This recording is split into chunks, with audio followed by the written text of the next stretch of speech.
민주당과 국민의힘은 대정부 질문이 열린 3일 내내 경찰국 신설을 두고 공방을 벌였습니다. 한정혜 민주당 의원은 27일 오후 국회에서 열린 교육, 사회, 문화 분야의 대정부 질문에서 국가경찰위원회를 통해 민주적 통제를 할 수 있음에도 새로운 대통령령을 제정하는 데 의구심의 눈초리를 보냈습니다.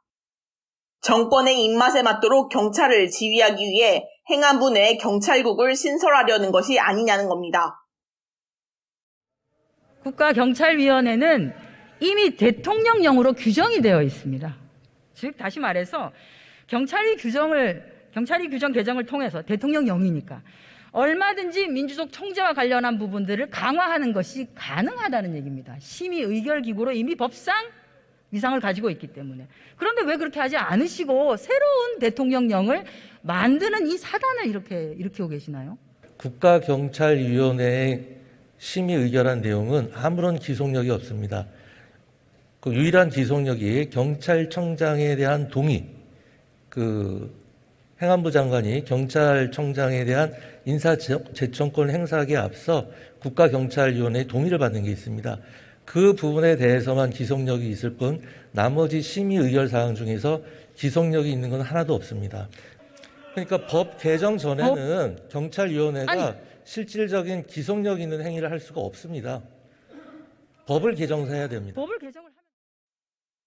국민의힘은 기존 법에서는 한계가 존재한다며 새로운 대통령령 제정의 필요성을 강조하며 맞섰습니다.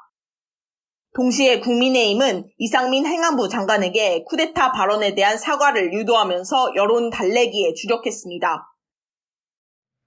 하지만 장관님께서 이와 관련된 언급을 하시면서 다소 좀 과한 수위가 높은 발언을 하셨다, 이렇게 많이들 이해를 하고 있고요.